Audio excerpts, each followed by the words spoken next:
altivez. Rota de colisão, na minha rota de colisão. Rota de colisão, na minha rota de colisão. Rota de colisão, na minha rota de colisão.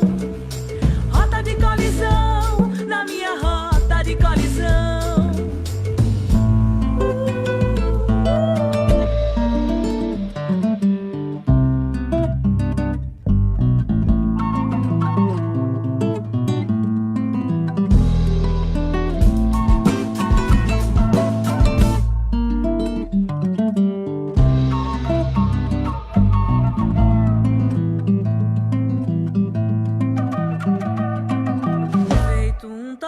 Você caiu e me invadiu, me alagou, derreteu a taipa e as telhas, levou toda a plantação.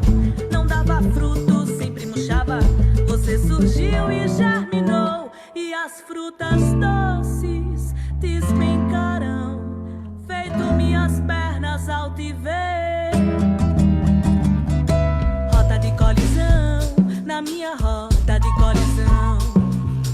Rota de colisão, na minha rota de colisão. Rota de colisão, na minha rota de colisão. Rota de colisão, na minha rota de colisão.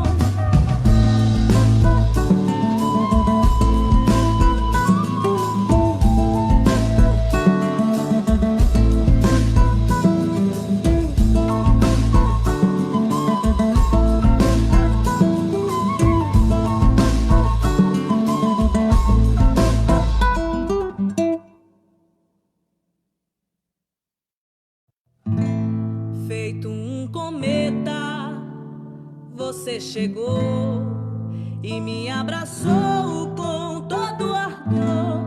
Fez a extinção das coisas más, levou o mar pro meu sertão. Sertão assim, assim tão só, nem mesmo dó de uma canção refrescava o chão. Meu chão vermelho era seco igual ao pão na mesa.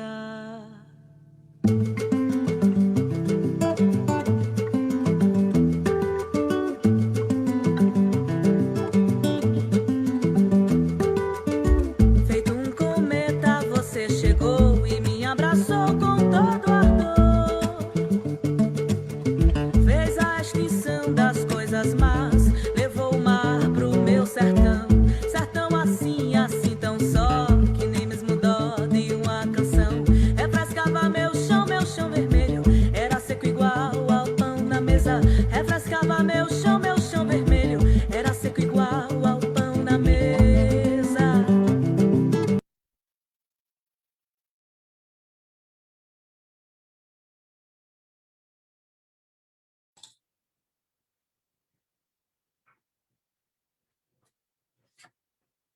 Boa noite a todos e todas.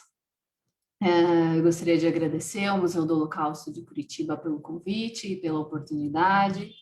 Meu nome é Rebeca Serrano e a nossa aula de hoje será sobre o Holocausto e gênero numa perspectiva literária, um recorte das experiências das mulheres através de algumas obras.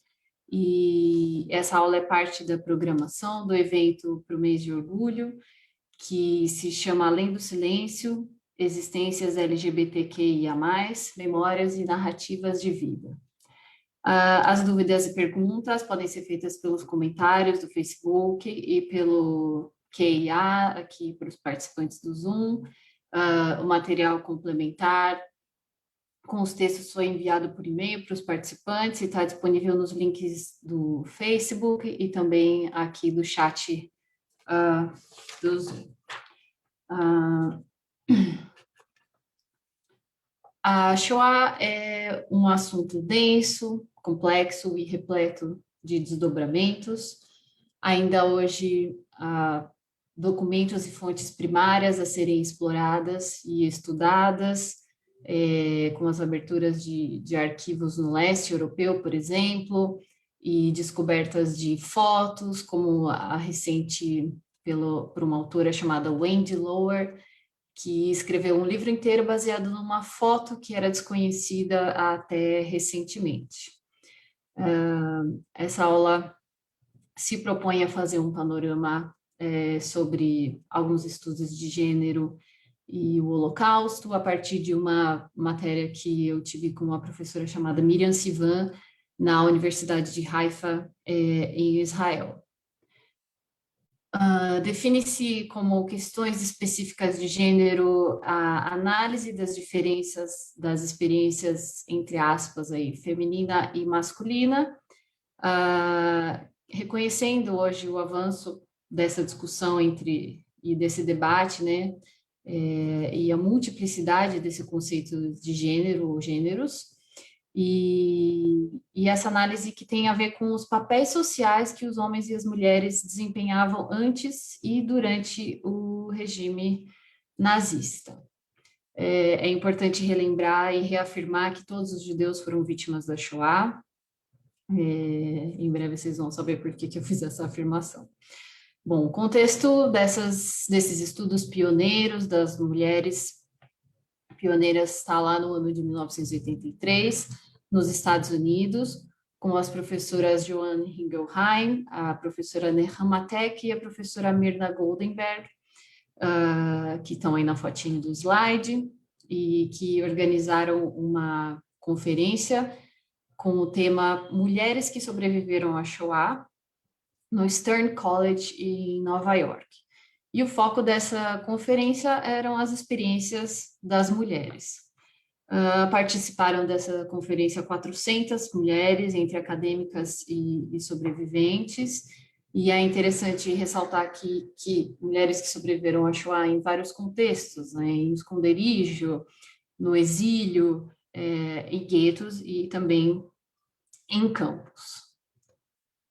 Algumas das ideias que foram apresentadas nessa conferência por essas autoras, e esses registros estão disponíveis para quem tiver interesse em ler, em pesquisar, é que as mulheres e as crianças também foram alvos dos nazistas, em oposição a outros conflitos que geralmente se morriam homens. A gente sabe que a Segunda Guerra Mundial foi um conflito diferente de todos os outros. As mulheres tiveram experiências diferentes das experiências dos homens, e mesmo que o destino final de todos fosse a morte, o caminho até essa morte foi diferente para homens e para as mulheres. Essas mulheres morriam mais porque elas eram menos aptas para o trabalho físico extenuante, elas morreram mais porque elas chegaram grávidas ou carregando os filhos e as filhas no colo durante a seleção nos campos. E, por outro lado, as mulheres que eram selecionadas para o trabalho, elas viviam mais por, em algumas ocasiões, forjar laços familiares ou criar relações familiares com outras mulheres que também haviam perdido tudo e todos. Essa é uma ideia da professora Nehama Tek. E essas estratégias de sobrevivência, elas eram diferentes. Para chegar a essas conclusões, essas autoras consideraram a experiência específica de gênero e essas estratégias de enfrentamento através de extensas entrevistas realizadas durante 10 anos e em várias línguas, com centenas de sobreviventes do Holocausto. É necessário considerar também a questão da vulnerabilidade sexual, do estupro, da gravidez, do nascimento desses bebês em condições extremas, do aborto, mas também sem reduzir a experiência das mulheres somente a esses tópicos. A gente pode citar também a questão da menstruação, né, a ausência da menstruação pelas condições extremas, que trazia em si a possibilidade da esterilidade, caso essas mulheres sobrevivessem, e aí o impedimento de ter filhos, e a importância da maternidade como um papel de gênero no contexto bastante importante. E sendo o judaísmo matrilinear, obviamente a solução final da questão judaica passaria pelos corpos das mulheres. Então, essas são algumas ideias dessa conferência. Obviamente, houve resistência acadêmica e não acadêmica a essas ideias, e algumas críticas, vou colocar aqui, né, que primeiro se disse que não havia história de mulheres porque a Shoah era uma experiência judaica, que a Shoah não poderia ser apropriada pelo movimento feminista, e que estudos separados, eles subentenderiam uma comparação de sofrimentos, né? E existem textos acadêmicos respondendo essas questões, existe até uma tendência a muitos artigos acadêmicos, as estudiosas começarem se justificando por que elas estão fazendo esse estudo. Eu acho que é bom colocar uma questão válida aqui, né, que se o gênero afetava e afeta todas as relações, por que que isso seria diferente dentro de um campo de concentração? E o objetivo desse estudo de gênero é ampliar o nosso conhecimento sobre a Shoah, sobre o Holocausto. Essas questões, elas não definem o Holocausto, mas elas devem ser consideradas porque as mulheres foram vitimizadas de formas específicas. Essa é uma ideia da professora Joan Riebelheim, que foi uma das mais atacadas e que tem vários artigos e textos se defendendo. É necessário fazer algumas considerações sobre o contexto social, histórico e político. Então, a sociedade europeia dos anos 1930 e 1940 era conservadora e patriarcal, e com a guerra e os homens convocados, as mulheres acabaram ficando sozinhas com seus filhos, responsáveis pelo lar e pelo sustento. Então, aí já se configurava uma mudança nesses papéis sociais de gênero. Em guetos, por exemplo, os homens incapacitados de prover o sustento para sua família trocavam de papel com as mulheres, e isso causava desequilíbrios familiares, ressentimentos, que podem ser lidos nos diários, em várias fontes primárias sobre a Shoah. Também é necessário considerar essa responsabilidade feminina com as crianças, que por um lado era uma motivação para essas mulheres viverem, mas por outro lado as filhas e os filhos de colo foram exterminados juntos com as suas mães, né, nos campos, por exemplo. Houve também alteração nas unidades familiares, com a celebração de casamentos, para evitar a deportação, para que esses casais fossem deportados juntos. Então, existe aí uma desorganização desses papéis que estavam pré-estabelecidos e solidificados nesse momento. Também é necessário considerar algumas questões sobre decisões, né, das mulheres grávidas, que nesse contexto de avanço da guerra do confinamento e da perseguição e desumanização dos judeus, se essa gravidez deveria ser continuada, se ela não deveria, se essa criança deveria permanecer com essas famílias judias ou deveria ser entregue para outras famílias. E nas seleções, por exemplo, quando a mãe, né, chegava com a criança e essa avó percebia que o que ia acontecer, existem casos que a avó pegou as crianças de colo e mandou a filha para o outro lado para que ela tivesse mais chances de sobreviver. E aí também uma pergunta, né, sobre que tipos de escolha e se podemos dizer que isso é uma escolha nesse contexto. Bom, o que a literatura pode nos dizer sobre as experiências das mulheres durante a Shoah?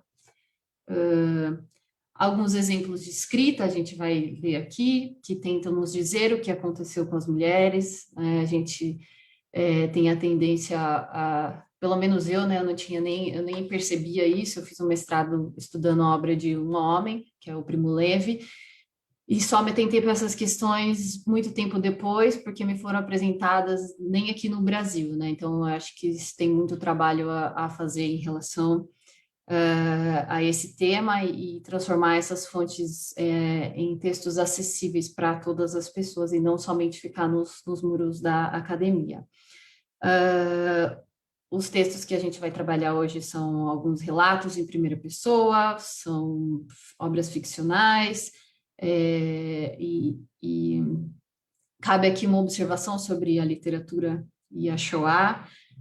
Por muito tempo, o pensamento dominante foi que esse horror não podia ser transmitido ou não podia ser contado através de palavras, e foi classificado como impensável, como inexplicável, ininteligível. E essas classificações, elas afastam a gente da Shoah e também da nossa capacidade de educar as novas gerações. E eu acho que quando as palavras não dão conta da realidade, é quando mais a gente precisa dessas palavras. Então, para quem está acompanhando os slides, a nossa primeira autora é a Cynthia Ozick, que é uma norte-americana, nascida em Nova York em 1928, filha de pais russos e crescida no Bronx. E ela escreveu vários livros, ensaios, contos, romances, e o que a gente vai se referir hoje é o conto O Chale e a continuação desse conto, que se chama Rosa. Eu vou tentar falar um pouco dos textos sem dar muitos spoilers para as pessoas se interessarem e lerem, né? E depois que esse trabalho educativo seja efetivo para que mais e mais pessoas possam ter acesso a essas histórias. Então, a Rosa e o Chale, né, fala sobre a história de 3 mulheres, a Rosa, a mãe, a Magda, o bebê, e a Estela, que a princípio parece que é a irmã mais velha nessa dinâmica, mas ela é a sobrinha da Rosa. E é uma história sobre a maternidade em condições extremas, é uma história sobre a competição entre 2 irmãs, e o nome dessa história, o Chale, vem de um pedaço de pano velho que protegia essa bebê nesse contexto de gueto e no contexto de campo de concentração, extermínio, durante o inverno europeu, e também uma forma de proteção da desnutrição e da mãe, né, que não poderia mais alimentar essa criança porque ela mesma estava passando fome e não produzia leite.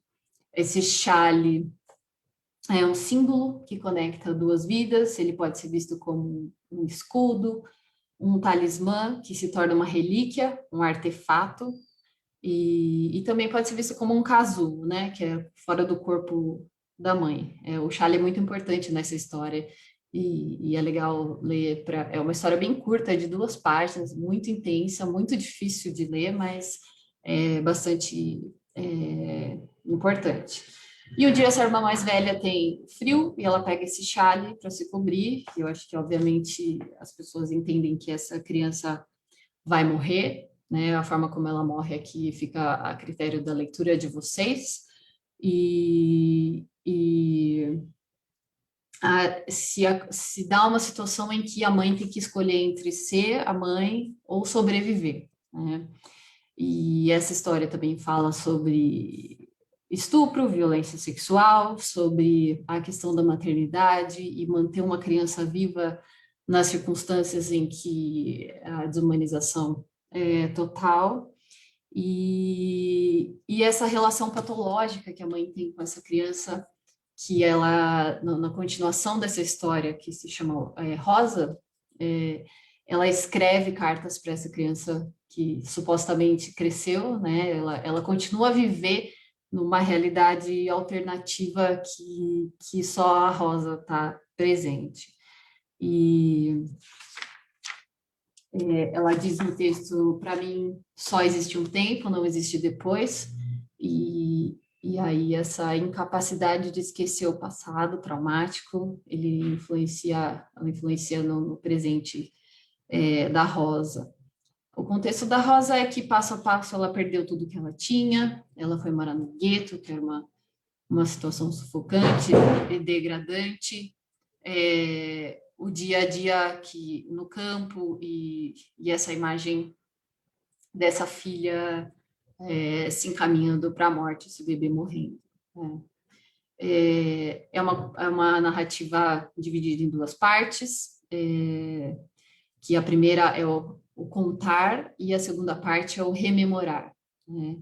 E aí nessa segunda parte aparece uma outra personagem que é como se fosse um namorado da Rosa, que é um fabricante de botões aposentado, que também é um sobrevivente da Shoah, mas ele é muito prático e ele é muito descolado e ele quer viver o presente, então é interessante ver como é que se dá esse conflito entre os dois. E também como a gente consegue ler várias camadas nesses textos sobre a Shoah. Então, aí tem no slide um pedacinho desse texto que fala sobre a Magda, que é o bebê no colo da mãe. Magda estava quieta, mas seus olhos estavam terrivelmente vivos, como tigres azuis. Ela observava. Às vezes ela sorria. Parecia um sorriso, mas como poderia ser? Magda nunca havia visto ninguém sorrir. Então, a gente pode se referir a esse processo de socialização das crianças, como é que é uma criança nascendo no gueto e crescendo no gueto onde as pessoas não sorriem, e também estabelecer uma intertextualidade com o Primo Levi, que descreve uma criança no livro A Trégua, chamada Hurbinek, que é uma criança que não consegue se expressar, ela não aprendeu palavras e ela só sussurra uma palavra que nenhum dos sobreviventes consegue entender qual é. Então, esse é o tema das crianças em mundos impossíveis. E o outro trecho da Cynthia Otsy, que é o trecho em que a Rosa está refletindo sobre um convite que ela recebeu para participar de um estudo acadêmico sobre trauma e sobre sobreviventes da Shoah. E aí ela pensa com ela mesma esse trecho. Considere também a palavra especial que eles usaram, sobrevivente, algo novo. Contanto que eles não tenham que dizer ser humano. Costumava ser refugiado, mas agora não existia tal criatura. Não havia mais refugiados, apenas sobreviventes. Um nome como um número, contado à parte do enxame comum. Dígitos azuis do braço. Que diferença? Eles não te chamam de mulher de qualquer maneira. Então, aqui a gente pode se referir a um pouco dos temas importantes sobre uma desumanização que permanece depois do evento, né, que as pessoas não escutam os sobreviventes, quando escutam os sobreviventes não acreditam nas histórias deles, ou julgam esses sobreviventes pensando o que foi que eles fizeram para sobreviver enquanto tantas outras pessoas morreram. A condição de se ter a vida reduzida a esse termo, né, sobrevivente, e esse não lugar da mulher. Então, se vocês tiverem alguma dúvida, algum comentário, pode colocar aí no chat e a gente dá a sequência.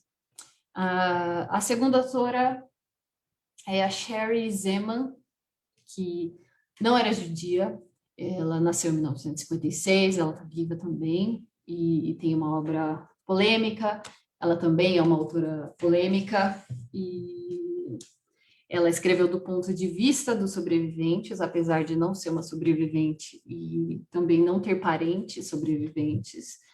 E a obra que a gente vai ler o trecho se chama The Commandant's Mistress, que seria a tradução a amante do comandante, mas até aí no nome a gente pode fazer alguns comentários sobre essa palavra mistress, né, que no dicionário, por incrível que pareça, a definição de amante está lá no final, né, no começo, se fala sobre uma mulher que tem poder ou autoridade sobre algum assunto, sobre alguma coisa, e a tradução se dá como amante, senhora ou patroa.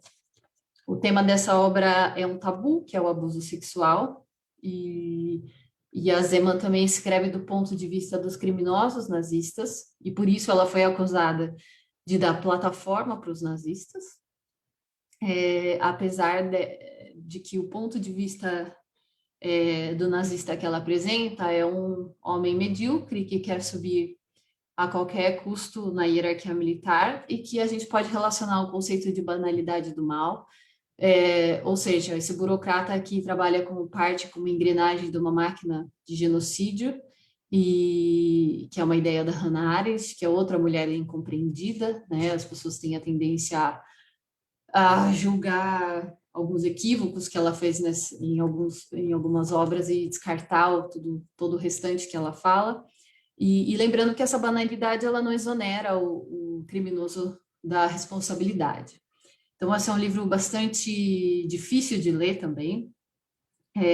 A primeira parte ela é contada a partir do ponto de vista do criminoso nazista, e a segunda parte a partir do ponto de vista da vítima, e os dois veem os acontecimentos de forma muito distinta. E o resumo é basicamente a narração de um comandante que está num processo de seleção e ele se choca com a beleza de uma mulher judia e o diálogo inicial é: não é possível que você seja judia, está errado, né? Ele não se conforma que ela tenha essa beleza ariana e ele retira essa mulher dessa fila e transforma ela na sua escrava sexual. E ele mantém essa mulher trancada no escritório, dentro da mesma casa que ele mora com a esposa e com dois filhos, com duas crianças. E essa figura dessa mulher é muito interessante, ela entende alemão, mas ela finge que ela não entende nada. Ela trabalha com um grupo de resistentes no campo, forjando assinaturas e documentos, e a relação que ela tem com esses resistentes também é uma coisa problemática. Essa é uma mulher reduzida ao seu corpo, e o livro tem muitas cenas familiares, que é uma das que a gente vai ler agora, que é o comandante em cenas comuns, almoçando, jantando, brincando com as crianças, recebendo outros nazistas para eventos sociais, e enquanto isso a máquina do genocídio funcionando do lado dele. O livro é uma colagem psíquica, o passado e o presente se misturam e ele causa uma vertigem. Quando você está lendo, você se sente um pouco tonto, um pouco zonzo. Existem palavras que se repetem e elas são importantes no contexto, mas aí é legal que as pessoas leiam e que eu não fique falando muito sobre isso. Essas experiências traumáticas, elas influenciam o presente dessa protagonista, que ela não consegue esquecer o que aconteceu e ela também se recusa a ter filhos. E aí a gente pode tratar também do problema dessa representação literária do Holocausto, porque ela se refere também a como a gente se lembra das coisas que aconteceram, e como as gerações futuras vão aprender sobre o que aconteceu, né? O povo judeu e os outros grupos perseguidos durante o regime nazista. O livro da Zeman é muito importante porque, mesmo sendo uma narrativa fictícia, ele fala sobre a violência sexual e ele ajuda a dar voz a essas experiências que foram silenciadas por muitas décadas. É um livro perturbador, né? Eu vou ler o trecho, que é uma cena em que os filhos estão na mesa comendo, o pai, a mãe, o comandante, né, e a esposa deles, e a filha mais velha, que é uma criança mais crescida e que já percebe o que acontece ao seu redor, ela fala que ela sente cheiro de gás. E essa criança chama Yuzi. Minha cabeça dói, papai. Gás, eu disse, minha faca raspando no meu prato. Eu não sinto cheiro de gás. Talvez o fogão precise ser verificado, disse Marta. Marta é a esposa do comandante. Não esse gás, disse Yuzi. Que gás? Disse eu, largando o garfo e limpando a boca com o guardanapo. O gás judeu, disse Yuzi, apoiando-se mais na sua mão. Gás judeu, disse Marta, levantando-se do fogão. Do que você está falando, Yuzi? O gás judeu, o gás judeu, o gás que mata os judeus. Max, disse Marta, olhando para mim. Você não pode sentir o cheiro desse gás, Yuzi. Sim, eu posso. Não, você não pode. Está me dando dor de cabeça. Se você pudesse sentir o cheiro desse gás, você não estaria viva agora. Posso sentir o cheiro do gás judeu. Está me deixando enjoada. Você não pode sentir o cheiro. Se você cheirasse, você estaria morta. Max, por favor. Como a Ilse, eu disse, você não pode sentir o cheiro do gás. Está me dando dor de cabeça de qualquer maneira. Marta nunca gostava quando eu falava de trabalho à mesa do jantar, mesmo que as crianças já estivessem na cama. Mesmo quando eu falei com o Dieter. Não acho que as mulheres entendam o trabalho dos homens. Eles estão tão preocupados com a família, ou elas, né, desculpem, elas estão tão preocupadas com a família que não veem que a família não poderia existir sem tudo o que nós homens fazemos, sem o nosso trabalho. Mas os homens se entendem sem ter que falar sobre isso. Eu acho que isso é uma cena bastante significativa, né, com 3 temas que a gente pode pensar aí. Primeiro, as crianças. Segundo, a prepotência dos homens. E o terceiro, o lugar das mulheres, né? Inclusive, uma coisa que não se fala muito, o lugar das mulheres nazistas, que eram os vasos reprodutores dos bebês perfeitos, ao passo que as mulheres judias eram os vasos dos bebês judeus e que tinham que ser exterminados, né? Eu acho que esse trecho nos diz bastante sobre o conceito da banalidade do mal, novamente, e a lembrança que a Shoah foi uma obra humana, né? Não foi um demônio, não foram forças espirituais negativas, foram homens que fizeram isso, né? Fica a recomendação da leitura. Eu tenho todos esses textos em PDF e posso mandar para vocês, depois eu posso até colocar aqui o meu e-mail e enviar. A terceira autora é a Hannah Krall, nascida em Varsóvia em 1937, em uma família judia assimilada. Os pais e outros parentes da Hannah Krall morreram em Majdanek, que é um campo de extermínio, e ela sobreviveu com a ajuda de alguns poloneses. A Hannah ganhou bastante notoriedade quando ela entrevistou um homem chamado Marek Edelman, que foi um dos líderes do levante do gueto de Varsóvia. E ela tem um estilo jornalístico, que reporta fatos, mas elegante e que costura múltiplas narrativas. O livro que eu escolhi o trecho se chama Mulher de Hamburgo e Outras Histórias, e a história é a Mulher de Hamburgo, né, sobre um casal polonês sem filhos, que durante a guerra resolve acolher e esconder uma jovem judia que engravida desse homem. E ela fica o tempo todo escondida dentro de um guarda-roupa. Durante essa gravidez, a esposa desse homem usa um travesseiro que ela vai trocando de tamanho conforme essa gravidez vai avançando, para que ninguém desconfie de nada, né? Na hora que aparecer um bebê. E ela exibe essa barriga para os amigos, como se ela estivesse grávida, né? E depois da guerra, essa mulher judia desaparece e o bebê é criado por esse casal. E ao longo de toda a infância dessa criança, chegam pacotes de uma mulher de Hamburgo, que é supostamente a sua madrinha. E só quando a menina está grande e o pai está morrendo, é que se revela o fato de que essa mulher de Hamburgo é, na verdade, a mãe dessa criança, né, a mãe dessa menina, que no caso já está crescida, e que ela é judia.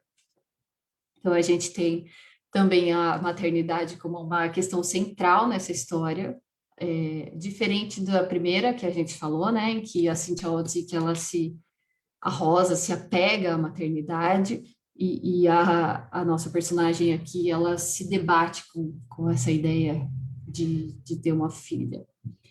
E aí o trechinho, o primeiro dessa história está aí no slide, fala sobre esse casal, então eu vou ler para vocês. Eles haviam completado 30 anos antes da guerra começar.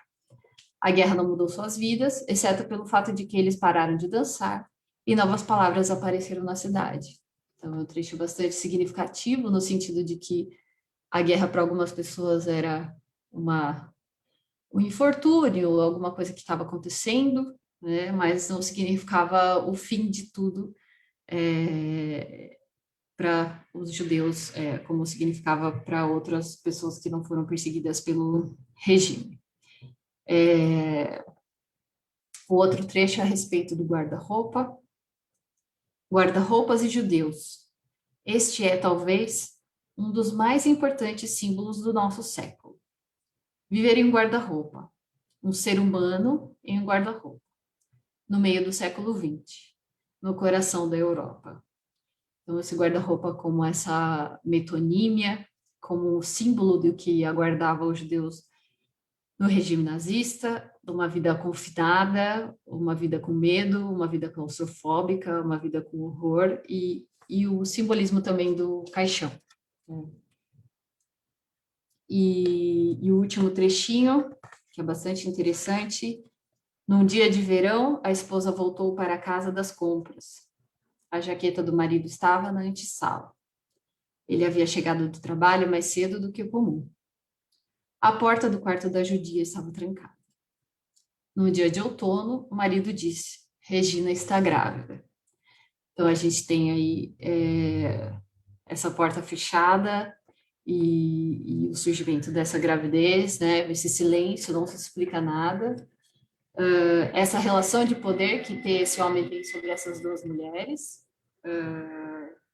Houve uma discussão muito longa nessa aula sobre essa relação, né? Sobre esse abuso sexual por parte desse protetor, nessa situação de vida ou morte, se havia espaço para a mulher falar sim ou não, e também a referência a um tema que é bastante tabu, sobre mulheres que fizeram esse termo que se chama barter em inglês, que é a troca de favores sexuais, que é favores sexuais em troca de um prato a mais de comida, de proteção, que é uma coisa muito espinhosa e que as pessoas não têm muita vontade de conversar sobre, né? Porque envolve muito juízo de valor, envolve coisas que são problemáticas. E também essa importância da questão da maternidade na história, né? Na relação da filha e da mãe que se estabelece depois que ela descobre a verdade, ou nessa tentativa de uma relação. E num trecho final, essa mulher de Hamburgo, que seria a mãe dessa menina, fala assim: eu sou sua mãe, mas eu também sou aquela que sobreviveu. E aí fica aí evidente essas duas identidades fragmentadas e conflitantes, essa impossibilidade de conciliar essa criança, né, que é um símbolo de um passado doloroso, traumático, e essa escolha, né, entre abandonar o passado e viver no presente, se é possível fazer isso aí. Tem outras histórias também nesse livro que vale muito a pena ler, e esse livro está disponível em português. A nossa próxima autora é a Charlotte Delbo, que é uma francesa, nasceu em 1913 e morreu em 1985. Ela fez parte da resistência francesa e foi presa com o marido em 1942. Ela passou 10 meses numa prisão francesa, 1 ano em Auschwitz e 1 ano em Ravensbrück.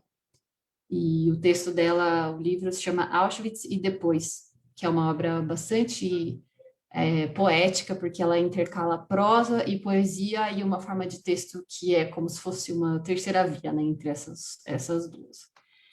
E eu vou ler um pedacinho do texto e depois a gente comentar sobre os temas. Essa descrição dela é uma descrição das mulheres chegando nesse processo de seleção com as crianças. Elas esperam o pior, não o impensável. As mães seguram seus filhos com força, tremendo ao pensar que poderiam ser levados embora, porque os filhos estão com fome, com sede e desgrenhados pela falta de sono depois de cruzar tantos países. Finalmente, eles alcançaram seu destino. Elas poderão cuidar das crianças agora. Então, ela se refere a essa viagem desumanizadora, né, esse terror que era a deportação para os campos, que atravessava dias e em condições subhumanas, e essa situação vivida com crianças. Em grupos de 5, elas caminham pela rua de Park. Na verdade, é a rua das partidas, mas ninguém sabe disso. É uma rua de mão única. Elas procedem de maneira ordenada para não serem responsabilizadas ou culpadas por nada. Elas chegam a um prédio e soltam um suspiro. Finalmente alcançaram seu destino. E quando os soldados gritam suas ordens, berrando para que as mulheres tirem suas roupas, elas primeiro despem as crianças, com cautela, para não acordá-las todas de uma vez. Depois de dias e noites de viagem, os pequenos ficam nervosos e mal-humorados. Então as mulheres tiram as suas próprias roupas na frente dos filhos. Nada pode ser feito. E quando cada um recebe uma toalha, elas se preocupam se o banho será quente, porque as crianças podem pegar um resfriado. E quando os homens entram no banheiro por outra porta, totalmente nus, as mulheres escondem as crianças contra seus corpos. Talvez naquele momento todos eles entendam. Eu acho que esse é um trecho bastante intenso, né, sobre a forma como o livro todo se coloca, sobre essa experiência física de estar no campo de extermínio, a forma como o corpo sentiu essa destruição, essa redução do ser humano à sua forma física e a luta pela sobrevivência e a angústia do corpo. Algumas características do texto da Delbo esse debate com a memória, como a memória se transforma, como a gente se lembra das coisas depois de muito tempo que elas acontecem. E lendo o texto a gente pode sentir muitas coisas que a gente não sabia que poderia sentir. É um texto não linear, porque o processo da memória também não é linear. E é um texto fragmentado, porque a experiência também é uma experiência fragmentada. E Auschwitz é essa experiência que acompanha a Charlotte por toda a sua vida.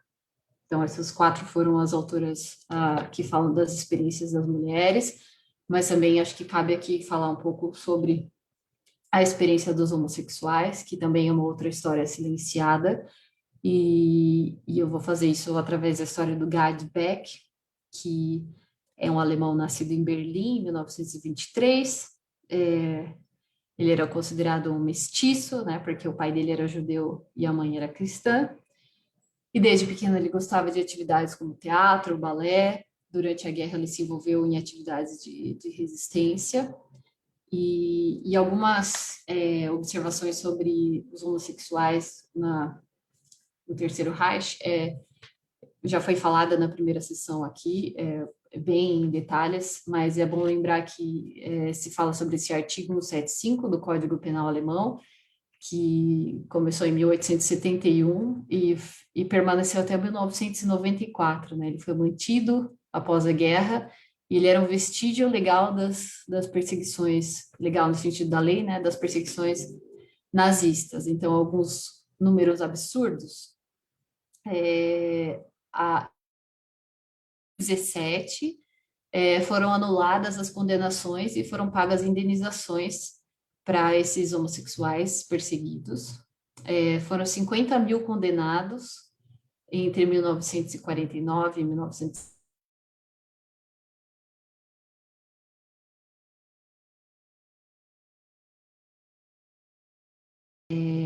Para o nacionalsocialismo, ser homossexual era uma doença. Os homossexuais foram mandados para os campos de concentração, eles eram os triângulos rosa, e foram submetidos a experiências médicas, injeções de hormônio, lobotomias e castrações. Em 2008 foi inaugurado um memorial em Berlim, que homenageia essas vítimas, no qual é uma estrutura de concreto, que você olha lá dentro e tem um filme, e são 2 homens gays se beijando, e aí se criou uma polêmica sobre por que não teriam 2 mulheres lésbicas se beijando, e aí eu vou lembrar que as mulheres lésbicas nunca foram perseguidas sistematicamente pelo nacionalsocialismo, e a solução que se chegou foi que a cada 2 anos esse vídeo, ele muda. Então, o Gerd Beck, ele tinha um namorado, que era chamado Manfred Levin, e infelizmente ele morreu. Mas antes dele morrer, ele deu um presente para ele, que é um livreto pequenininho, assim, de 17 páginas, que vocês podem acessar no site do Museu do Holocausto de Washington. Tem lá todas as páginas escaneadas. E era um livro que era um presente entre 2 namorados e que virou um documento histórico. O livro se chama Você se lembra quando?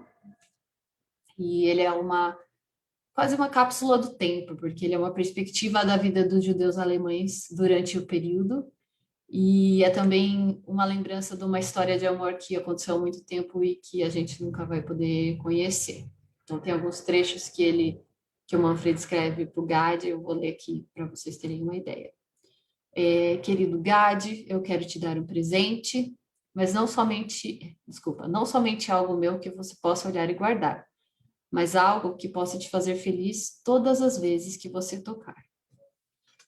E aí ele descreve algumas coisas, fala sobre algumas decisões impossíveis que se referem a, por exemplo, as deportações, se as pessoas deveriam se entregar para as deportações, se elas deveriam seguir as regras, se elas deveriam se esconder. E lembrando que a gente vê a história hoje conhecendo já o final, mas as pessoas que estavam vivendo o presente, elas não sabiam o que ia acontecer, né? Esse turbilhão de emoções, e ele escreve um pouco de poesia também, que eu vou ler aqui. Um vazio se abre dentro de mim. Espírito e corpo, de repente, se tornaram superficiais. O tempo que se segue é de tortura. Eu busco forças para seguir e continuar vivendo. Muitas vezes me vejo parado à beira de um abismo. Olhando para baixo, eu me perguntei quem poderia estar me chamando, embora a voz fosse uma que eu conhecia imediatamente. Era a voz de um poder sagrado. Era o som das almas em harmonia. Era a essência da nossa humanidade. A qualidade que nunca devemos perder. E aí ele encerra esse livreto falando: para sempre, meus melhores desejos são para você.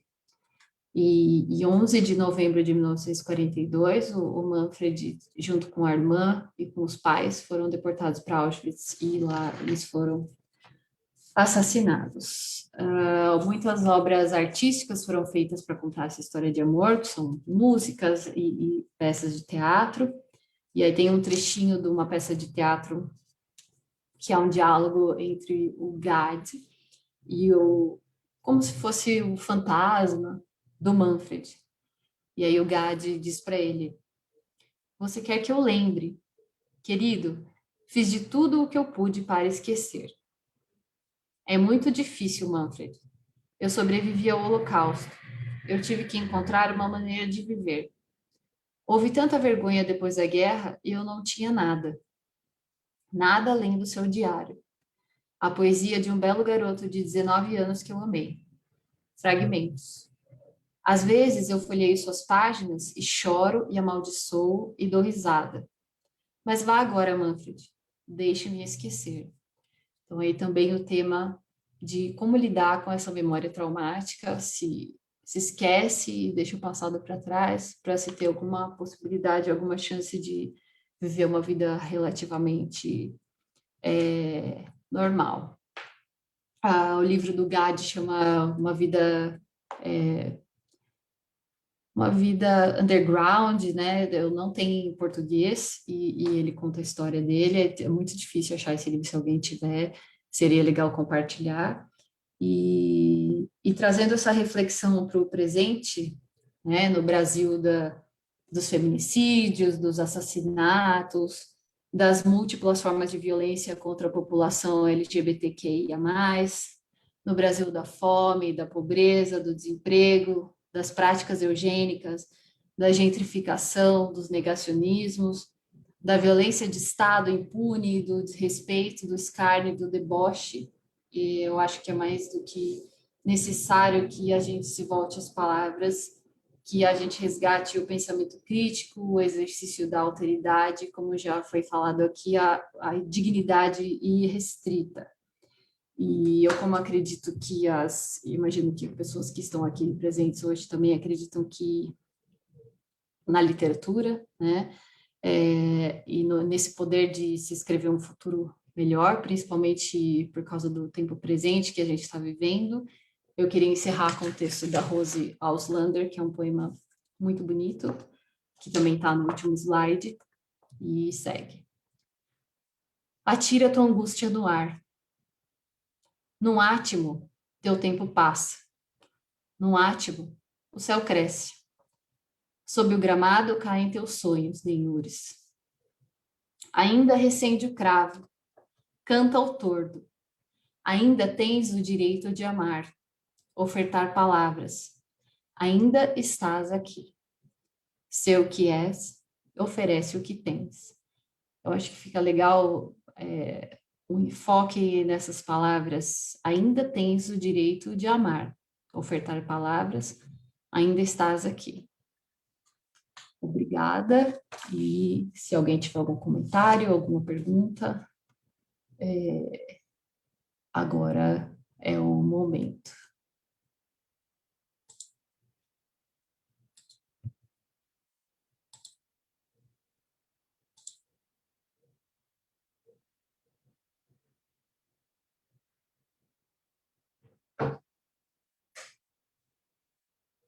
Eu acho que também tem algo a se pensar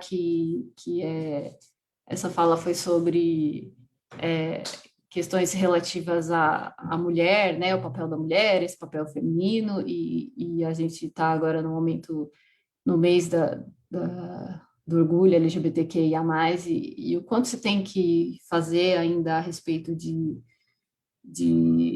tornar esses textos acessíveis, contar essas histórias dessa população LGBTQIA+, que também participou da resistência, que participou do evento histórico como um todo, né? Não segregar essas pessoas e não fazer essa inversão metodológica de contar a história das pessoas através só desse enfoque.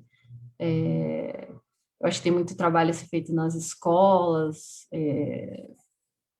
na sociedade como um todo, que tem se orientado para uma guinada conservadora, moralista, que tem tentado silenciar professores e pessoas que falam sobre esse tema, sobre com esse tema dizendo que discutir esses assuntos se configura ideologia de gênero, né? Então, é muito trabalho a se fazer.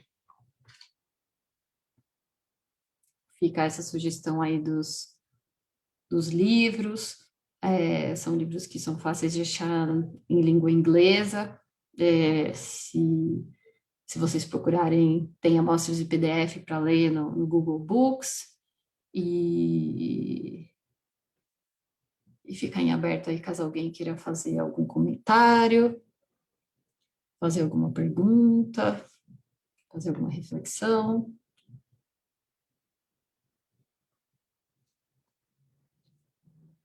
Senão a gente já pode se encaminhar para o encerramento.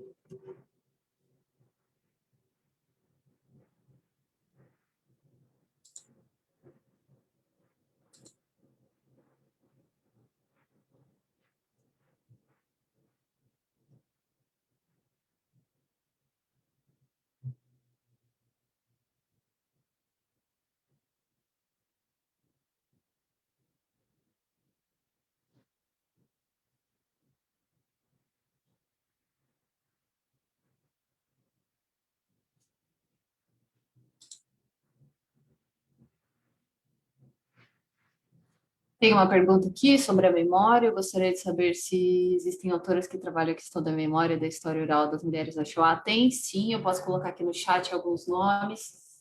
Tem algumas sugestões. Mas se vocês procurarem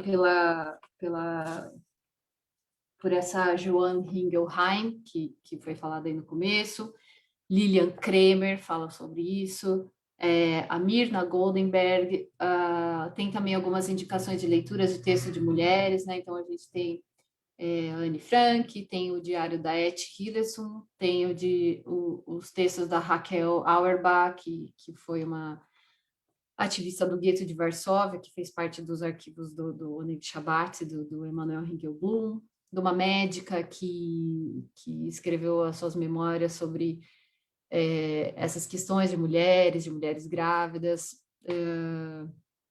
e também uns textos muito bons de uma autora chamada Ruth Klieger, que fala sobre, eu acho que autobiografias de uma paisagem, alguma coisa assim, que ela já coloca essas questões sobre o fato de quem conta a guerra são os homens e não as mulheres. E ela era muito pequena quando a guerra aconteceu e ela sempre se depara com esse argumento de que ela não conseguia lembrar. Ela não podia lembrar, ela era muito pequena, ela não podia lembrar e isso era uma forma de silenciamento. Acho que tem o quê? Uma pergunta no Face.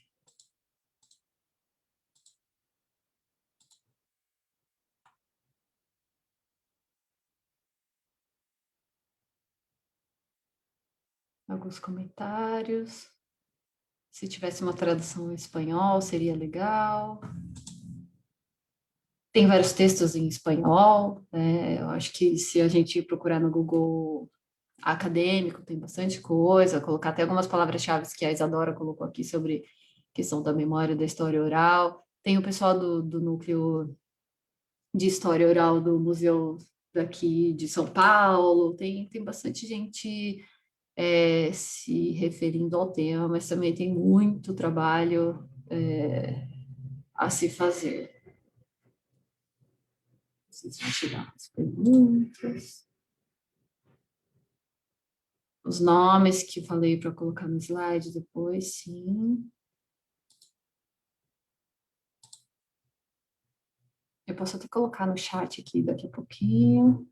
E fico à disposição. E muito obrigada ao Museu do Holocausto de Curitiba pelo convite, pela assistência da Laura, do Francisco, do Carlos. Procurem essas autoras, os slides, existem muitas coisas a aprender sobre a Shoah ainda. A gente acha que, ou tem a impressão que é um tema esgotado, mas tem muitas coisas que precisam ser faladas, precisam ser enfrentadas, e eu acho que a gente faz isso através da conversa, da educação. Eu vou colocar aqui no chat o nome dos autores, né, que temos pessoas pedindo uma referência para trabalho de mestrado, e encerramos por aqui. Agradeço os comentários, agradeço as perguntas, e seguimos, apesar dos apesares, e que a gente volte a acreditar na força das palavras, apesar de elas estarem tão banalizadas ultimamente, e no poder da literatura de entender o presente e também de criar um futuro que seja melhor para todos, todas e todos. Muito obrigada e até a próxima.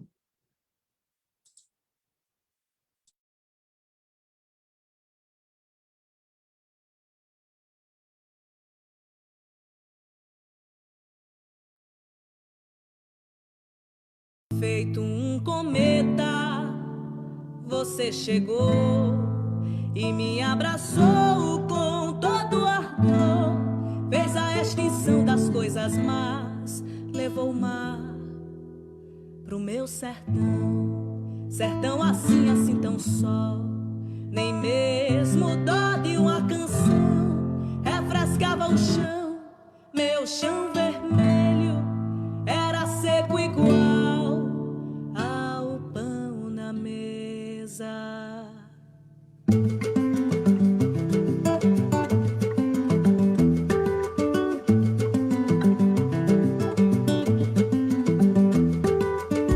Feito um cometa, você chegou e me abraçou com todo ardor.